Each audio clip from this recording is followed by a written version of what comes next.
Bismillahirrahmanirrahim. Assalamualaikum warahmatullahi wabarakatuh. Pada kesempatan kali ini kita akan belajar di kelas 8 bab yang pertama, yaitu materi meyakini kitab-kitab Allah, mencintai Al-Quran. Adapun submateri yang akan kita bahas adalah pengertian iman kepada kitab-kitab Allah Subhanahu wa Ta'ala. Nah, tetapi sebelumnya, bagi kamu yang belum subscribe, silahkan subscribe dulu ya, pencet tombol like, kemudian share channel Guru Cerdas agar channel ini dapat terus berkembang dan memberikan manfaat bagi kita semua. Nah, sekarang kita akan berbicara mengenai pengertian iman kepada kitab-kitab Allah Subhanahu wa Ta'ala.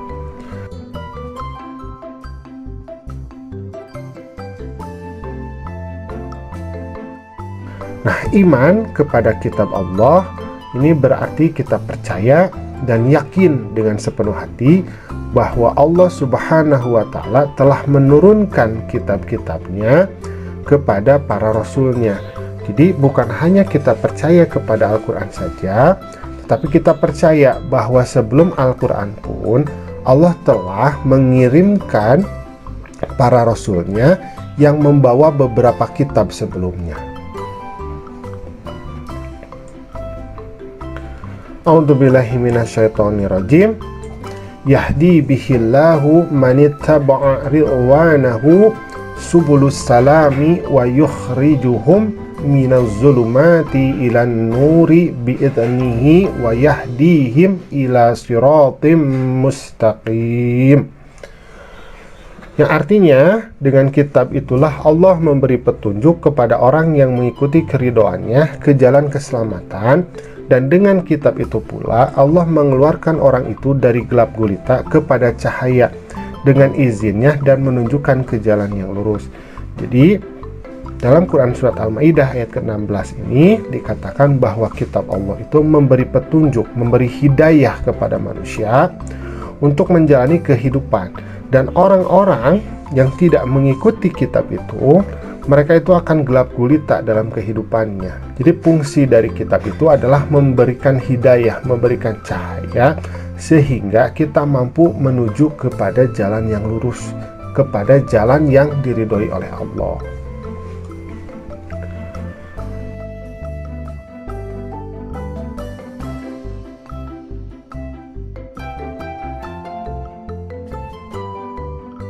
Nah, selain kitab, Allah juga menurunkan suhuf.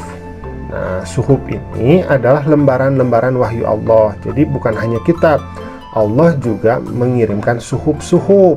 Nah,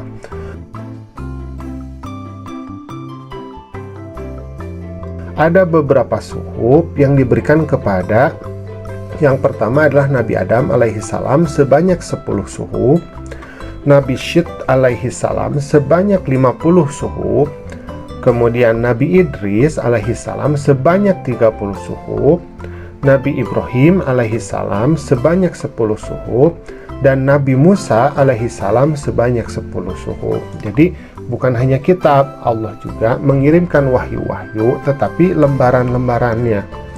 Nah, ini diberikan kepada beberapa nabi ya. Ada Nabi Adam, ada Nabi Syed, Nabi Idris, Nabi Ibrahim, dan Nabi Musa. Nah, sekarang kita akan berbicara tentang kitab-kitab Allah. Yang pertama adalah kitab Taurat atau Toreh, atau disebut juga Tanah. Nah, ini diberikan kepada Nabi Musa. Nah, kitab Taurat ini diwahyukan kepada Nabi Musa, yaitu pada abad ke-12 sebelum Masehi. Nama Taurat ini berarti hukum atau syariah. Pada saat itu Nabi Musa alaihissalam diutus oleh Allah untuk berdakwah kepada bangsa Bani Israel.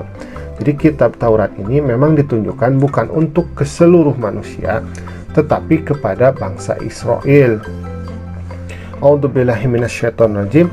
Walaqad ataina Musal kitaba la'allahum yahtadun. Dan sungguh telah kami anugerahi kepada Musa alaihissalam kitab Taurat agar mereka, bangsa Bani Israel, itu mendapatkan petunjuk. Quran Surat Al-Mu'minun ayat ke-49. Nah, Dalam kitab Taurat ini ada beberapa inti.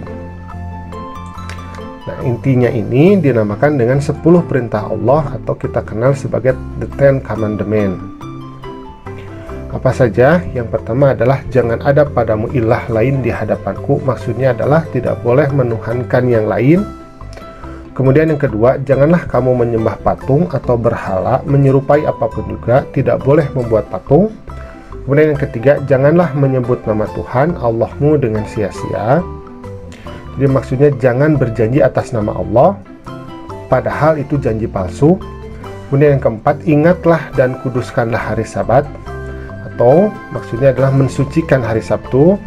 Kemudian hormatilah ayah dan ibumu. Yang keenam, janganlah kamu membunuh sesamamu manusia. Jangan boleh membunuh ya. Yang ketujuh, jangan berzina.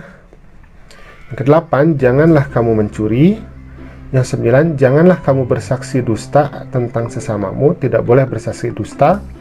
Yang kesepuluh, janganlah kamu mengingini apapun juga yang dimiliki sesamamu atau bersikap iri dengki atau hasud. Nah, ini adalah inti dari kitab Taurat. Kemudian Allah juga mengirimkan kitab Zabur. Nah, kitab Zabur ini dikirimkan Allah kepada Nabi Daud. Kitab Zabur diturunkan Allah kepada Nabi Daud untuk bangsa Bani Israel atau umat Yahudi. Kitab ini diturunkan pada abad 10 sebelum Masehi di daerah Yerusalem. Adapun kitab ini ditulis dengan bahasa Kipti atau bahasa yang dipergunakan oleh orang-orang Mesir. A'udzubillahi minasyaitonirrajim. Wa rabbuka a'lamu biman fis samawati wal ard walaqad faddalna ba'dhan nabiyyina 'ala ba'dhin wa atayna Dawuda zabura. Yang artinya, dan Tuhanmu lebih mengetahui siapa yang di langit dan di bumi, dan sungguh kami telah memberikan kelebihan kepada sebagian nabi-nabi atas sebagian yang lain, dan kami berikan Zabur kepada Nabi Daud. Jadi dalam Quran surat Al-Isra ayat ke-55 ini dikatakan bahwa Allah telah memberikan suatu kitab yang namanya adalah kitab Zabur. Kemudian yang ketiga adalah kitab Injil. Nah, kitab Injil ini diturunkan oleh Allah kepada Nabi Isa alaihi salam. Kitab Injil diturunkan kepada Nabi Isa pada permulaan abad ke-1 Masehi. Kitab Injil ini diwahyukan di daerah Yerusalem. Kitab ini ditulis pada awalnya dengan menggunakan bahasa Suryani. A'udzubillahi minasyaitonirrajim. Qala inni abdullah ataniyal kitaba wa ja'alani nabiyya. Artinya, dia, Nabi Isa itu berkata, sesungguhnya aku hamba Allah. Dia memberiku kitab Injil dan dia menjadikan aku seorang nabi. Jadi di dalam Quran surat Maryam ayat ke-30 ini Nabi Isa berkata bahwa beliau adalah hamba Allah dan seorang nabi atau utusan Allah, dan yang diberikan oleh Allah itu kitab Injil. Nah, ada beberapa inti dari kitab Injil. Jadi yang pertama adalah perintah untuk kembali mengesahkan Allah. Diperintah untuk mengesahkan Allah karena bangsa Bani Israel ini ada penyelewengan terhadap agama Yahudi yang dibawa oleh Nabi Musa. Mereka menuhankan sesuatu yang lain. Salah satunya adalah Samiri yang membuat patung anak sapi kemudian disembah oleh mereka. Kemudian yang kedua adalah membenarkan keberadaan kitab Taurat. Jadi Nabi Isa itu menggenapkan, menyempurnakan apa yang telah dibawakan oleh kitab Taurat, bukan menghapuskannya saja. Kemudian yang ketiga, menghapus beberapa hukum dalam kitab Taurat yang tidak lagi sesuai dengan perkembangan zaman. Nah, memang ada beberapa hukum dari kitab Taurat itu yang dihapuskan melalui kitab Injil, tetapi tidak semuanya. Kemudian yang keempat, menjelaskan bahwa kelak akan datang kembali Rasul setelah Nabi Isa, yaitu Nabi Muhammad SAW. Nah, di samping ada di kitab Injil, penjelasan ini juga terdapat dalam kitab Taurat. Jadi kedatangan Nabi Muhammad sebagai Nabi akhir zaman ini sudah tertulis baik di dalam kitab Injil maupun di dalam kitab Taurat. Nah, kemudian yang terakhir adalah Al-Quran yang diturunkan kepada Nabi Muhammad. Kitab Al-Quran ini merupakan kitab yang diturunkan oleh Allah Subhanahu wa Ta'ala kepada Nabi dan Rasul yang terakhir, yaitu Nabi Muhammad SAW. Kitab suci Al-Quran diturunkan Allah sebagai penyempurna dan membenarkan kitab-kitab sebelumnya. A'udzubillahi minasyaitonirrajim. Nazzala 'alaikal kitaba bil haqqi musaddiqan lima baina yadayhi wa anzala taurata wal injil. Artinya, dia menurunkan kitab Al-Quran kepadamu, maksudnya kepada Nabi Muhammad, yang mengandung kebenaran, membenarkan kitab-kitab sebelumnya, dan menurunkan Taurat dan Injil. Nah, karena Al-Quran ini merupakan kitab yang terakhir, maka fungsi Al-Quran itu adalah dia menggenapkan, menyempurnakan apa-apa atau hukum-hukum yang telah dibawa dalam kitab Taurat, dalam kitab Zabur, maupun kitab Injil. Karena ini adalah kitab terakhir pula, maka kitab Al-Quran ini terjaga keasliannya. Kitab Al-Quran tidak mungkin diselewengkan karena kitab Al-Quran itu selalu ditulis dalam bahasa Arab, yang pertama, dan yang kedua dihafalkan oleh jutaan manusia, sehingga ketika terjadi ada orang yang mau merubah Al-Quran, itu dengan sangat mudah dapat diketahui. Nah, apa saja kandungan dari kitab Al-Quran ini? Yang pertama adalah berbicara tentang masalah akidah, yaitu keyakinan yang menitik beratkan adanya ketauhidan dan beribadah kepada Allah.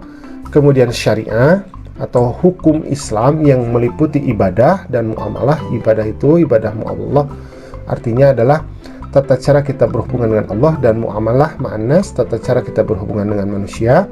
Kemudian akhlak, yaitu yang berkaitan dengan perilaku sopan santun, baik dengan Allah ataupun dengan sesama manusia. Kemudian berita gaib yang berkaitan dengan dunia yang tidak terjangkau oleh pengetahuan manusia. Misalkan Allah di dalam kitab Al-Quran itu menjelaskan tentang jin, menjelaskan tentang malaikat, menjelaskan tentang hari akhir. Ini tidak mampu kita tangkap. Kemudian janji bagi yang taat pada Allah dan ancaman bagi yang melanggarnya, yaitu adanya surga dan adanya neraka. Kemudian kisah para rasul dan umat terdahulu. Nah, itu mungkin adalah beberapa kandungan Al-Quran yang bisa kita ketahui. Nah, alhamdulillah pembelajaran kita pada kesempatan kali ini sudah selesai. Terima kasih ya sudah mau menyimak. Assalamualaikum.